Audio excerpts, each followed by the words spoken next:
Hello everyone, and welcome back to Real English Podcast. I'm really happy you're here with me today. My name is Jack, and this is the English Learning Podcast, a space where you can relax, listen, and improve your English step by step. If you're new here, you're in the right place. And if you've been listening for a while, thank you so much for coming back and continuing this learning journey with me. Today's episode is very special, because we're going to talk about something that can completely change the way you learn and use English. Today, we're going to focus on how you can train your brain to think in English. Now, I know that might sound difficult or even a little scary at first, especially if English is not your first language. You might be thinking, is that really possible for me? Or do I need to be advanced to do that? And the answer is no. You don't need to be perfect, and you don't need to be advanced. Thinking in English is not something you're born with. It's a skill, and like any skill, you can train it little by little. When you start thinking in English, something very powerful happens. You stop translating every word in your head. You start speaking more naturally. You understand English more easily, and you feel more confident when you use it. English stops feeling like a school subject and starts feeling like a real language you can use in your daily life. And that is exactly what we want to help you achieve here. In this episode, I'm going to guide you step by step in a very simple and practical way. We'll talk about why thinking in English is so important, how your brain works when you learn a new language, and what small things you can do every day to make thinking in English a habit. You don't need to study for hours. You don't need complicated rules. You just need consistency and the right mindset. Before we continue, I want to invite you to support this podcast. If you're enjoying this content and you want to keep improving your English with calm, clear, and beginner-friendly episodes, make sure to subscribe to the channel and follow the podcast. When you subscribe, you won't miss future episodes, and you'll be part of a community of learners who are all working toward the same goal: speaking English with more confidence. Your support also helps this podcast grow and reach more people who are learning English just like you. So now, get comfortable, maybe grab a coffee or put on your headphones, and allow yourself to relax and listen. There's no pressure here. Just enjoy the process and let your brain slowly connect with English. By the end of this episode, you'll have simple ideas you can start using today. All right, let's begin and take the first step toward thinking in English naturally. Now let's talk about something very important. Why is it so important to think in English? Many students ask this question. They say, isn't it enough to learn vocabulary and grammar? And this is a very normal question.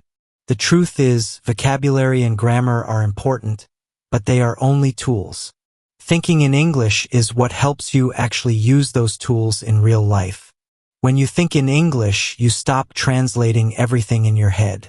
This is one of the biggest changes you can make as an English learner. Many beginners think in their native language first, then translate into English and then speak. This process takes time, and it often makes speaking feel slow and stressful. But when you train your brain to think directly in English, speaking becomes faster and more natural. You don't need to search for every word. The words start to come to you more easily. Another reason thinking in English is so important is because it helps you respond more quickly in conversations. Have you ever been in a situation where someone speaks to you in English and you understand the question, but you need a few seconds to answer? This usually happens because your brain is translating. When you think in English, you reduce those pauses. Your brain already has the words ready, and this makes conversations feel smoother and more comfortable. Thinking in English also helps you feel more confident. Confidence is not about being perfect. It's about feeling comfortable using the language. When you don't have to translate every sentence, you feel more in control. You focus less on mistakes and more on expressing your ideas. Even if your English is simple, it feels more natural, and that gives you confidence. And when you feel confident, you're more likely to speak, practice, and improve. Another very important benefit is better listening and understanding. When your brain is used to thinking in English, listening becomes easier. You stop listening word by word and start understanding ideas and meaning. You begin to recognize common phrases, sentence patterns, and expressions. This helps you follow conversations, videos, and podcasts without feeling lost. English starts to sound more familiar and less confusing. This is why thinking in English is such an important step in your learning journey. It's not something that happens overnight, and that's okay. It's a process. And the good news is that anyone can learn to do it. With practice, patience, and the right habits, your brain can slowly make English its natural way of thinking. And once that happens, everything else becomes easier. Now let's talk about something really interesting and very important for your English learning journey: the connection between language and thought. Many learners think that language is only about words and grammar, but in reality, language is much more than that. Language shapes the way we think, the way we understand the world, and the way we express our ideas. When you change the language you use, you also slowly change the way your brain processes information. Think about your native language for a moment. When you think in your own language, your thoughts feel automatic. You don't stop to choose words or build sentences. Your ideas simply appear, and your brain already knows how to express them. This happens because your brain has practiced that language for many years. Now, when you start learning English, your brain is not used to thinking in that language yet, so it tries to help you by translating. But translation is not the same as thinking. Translation is slower and requires more effort. When you begin to think in English, something new starts to happen. Your brain stops using your native language as a bridge and starts building direct connections in English. This means that ideas, emotions, and images connect directly to English words. You're not just changing words from one language to another. You are forming thoughts inside the English language itself. And this is a very important step toward fluency. Let's look at a simple example. Imagine you see a beautiful sunset. In your native language, you may have a specific word or expression to describe how it feels. In English, you might say, "The sky is orange and pink. It looks calm and beautiful." Notice that the idea is the same, but the way you describe it is different. English gives you a new way to organize your thoughts. When you think in English, you begin to see things through this new perspective. Another important part of this connection is recognizing patterns. Every language has patterns. English has common sentence structures, common expressions, and common ways of sharing ideas. When you think in English regularly, your brain starts to notice these patterns naturally. You don't need to think about grammar rules all the time. Your brain learns by exposure and repetition, just like it did with your first language. So, the connection between language and thought is very powerful. When you train your brain to think in English, you're not just learning a language. You're teaching your brain a new way to organize ideas and understand the world. This is why thinking in English helps you speak more fluently, understand more easily, and feel more confident. It takes time, but every small moment of thinking in English is helping your brain grow and adapt. Now that you understand why thinking in English is important and how language connects with the way we think, let's talk about the most practical part of this episode. The good news is that you don't need to change everything at once. You don't need to think in English all day, and you don't need to be perfect. What really matters is starting small and being consistent. These simple steps can help you train your brain little by little. The first step is to describe the things around you in English. This is one of the easiest and most effective ways to begin. Look at your environment and start naming what you see. You can do this silently in your mind or out loud if you are alone. For example, you might think, "This is a chair. It is blue. It is next to the table." You can describe objects, people, places, or even the weather.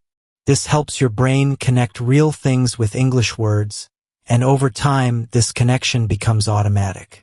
The second step is to think in English during your daily activities. Every day, you do many things without thinking too much about them. These moments are perfect for English practice. When you are cooking, cleaning, walking, or driving, try to think about what you are doing in English. You might say in your mind, I am making breakfast. I am cutting vegetables. I am drinking coffee. These simple sentences help your brain practice English in a natural way, without pressure.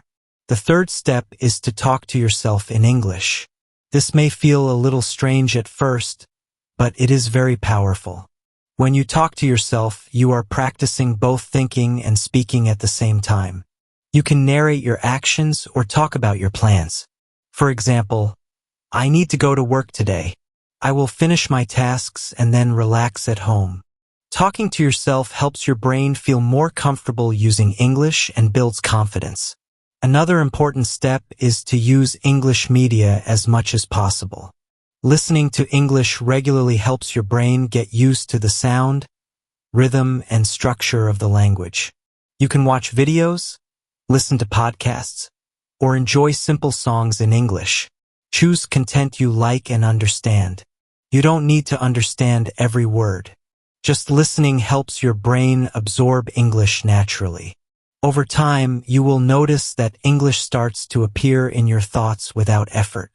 Practicing with other people is also very helpful. If you have the chance, try to speak English with friends, classmates, or language partners. Real conversations force your brain to think quickly and respond in English. If you don't have many opportunities to speak with others, that's okay.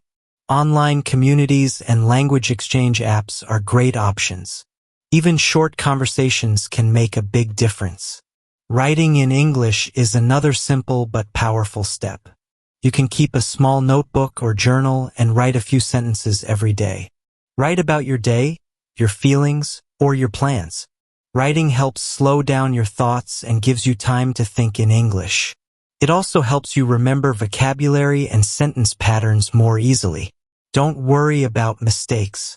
The goal is practice, not perfection. As you follow these steps, remember that consistency is more important than speed. You don't need to do everything every day. Even 5 minutes of thinking in English is enough to help your brain grow. The more you practice, the more natural it will feel. Over time, you will notice that English comes to your mind more easily, and you won't need to translate as much. Learning to think in English is an exciting goal, but let's be honest for a moment. It's not always easy, and that's completely normal.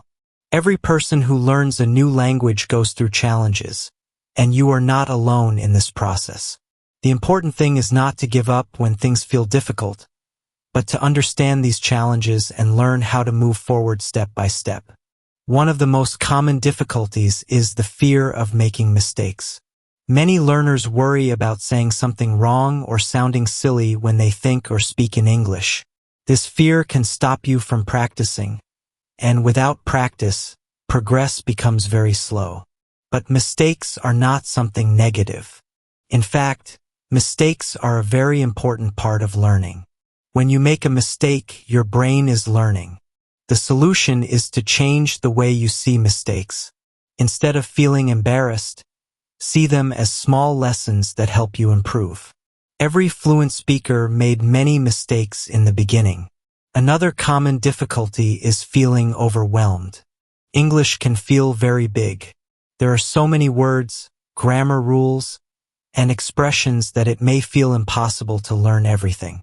This feeling can make you tired and unmotivated. The key to overcoming this is to focus on small steps.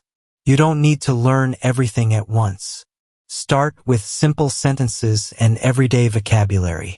5 or 10 minutes of practice each day is much better than trying to study for hours and then stopping completely. Progress comes from consistency, not perfection.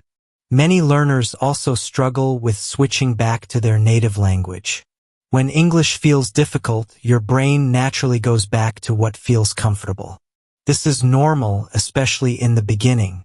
But if you always translate or think in your native language, it becomes harder to build the habit of thinking in English. The solution is gentle practice. Start with very simple thoughts in English, like planning your day or describing what you see. Slowly, your brain will feel more comfortable staying in English for longer periods. Another challenge is having limited opportunities to practice. Not everyone lives in an English-speaking country, and not everyone has people around them who speak English. This can feel frustrating, but it doesn't mean you can't improve. Today, there are many ways to practice on your own. You can listen to podcasts, watch videos, join online communities, or even talk to yourself in English. These activities still train your brain and help you think in English more naturally. So if you ever feel stuck, remember this. Fear, frustration, and confusion are all part of the journey. They don't mean you're failing. They mean you're learning. Be patient with yourself, keep practicing, and trust the process. With time and consistency, thinking in English will feel easier, more natural, and more comfortable. And every challenge you overcome brings you one step closer to speaking English with confidence. Now that you know why thinking in English is important, how to start, and how to overcome common difficulties, let's talk about the most important part of all. How to make thinking in English a habit. Learning any new skill is not about doing something once or twice. It's about doing it regularly in a simple and sustainable way. The good news is that you don't need to practice for hours every day. What really matters is consistency. One of the best ways to build a habit is to set small, realistic goals. Instead of saying, "I will think in English all day," try something much simpler, like, "I will think in English for 5 minutes today." Small goals are easier to achieve, and when you achieve them, you feel motivated to continue. Over time, those 5 minutes can become 10, and then more, but there is no rush. Progress grows naturally when you start small. Another helpful strategy is to connect English practice to your daily routine. Choose a moment in your day that you already do every day, like brushing your teeth, having breakfast, or going to bed. During that moment, try to think in English. For example, in the morning, you can think about your plans for the day in English. At night, you can think about what you did during the day. When English becomes part of your routine, it feels less like studying and more like a natural habit. Using tools and resources can also help you stay consistent. Language learning apps, podcasts, and videos are great ways to keep English in your life. Even listening to English while cooking or walking helps your brain stay connected to the language. Choose resources that you enjoy and understand. When learning feels enjoyable, it's much easier to continue. Tracking your progress is also very important. Sometimes you don't notice improvement because it happens slowly. Writing down small achievements can help you see how far you've come. Maybe you understood a podcast better than before, or maybe you spent more time thinking in English without translating. These small wins matter. Celebrate them and feel proud of your effort. Finally, be patient and kind to yourself. Building a habit takes time, and some days will be easier than others. Missing one day does not mean failure. What matters is returning to the habit the next day. Learning English is a journey, not a race. The more gentle and consistent you are, the stronger the habit will become. With time, thinking in English will start to feel more natural. Your brain will choose English more easily, and you will feel more confident expressing your ideas. Keep going, stay consistent, and trust yourself. Every small step you take is helping you build a habit that will support your English for the rest of your life. As we come to the end of today's episode, I want to take a moment to thank you for being here and for giving yourself the time to practice your English. The fact that you listened until the end already shows commitment, and that commitment matters more than you might think.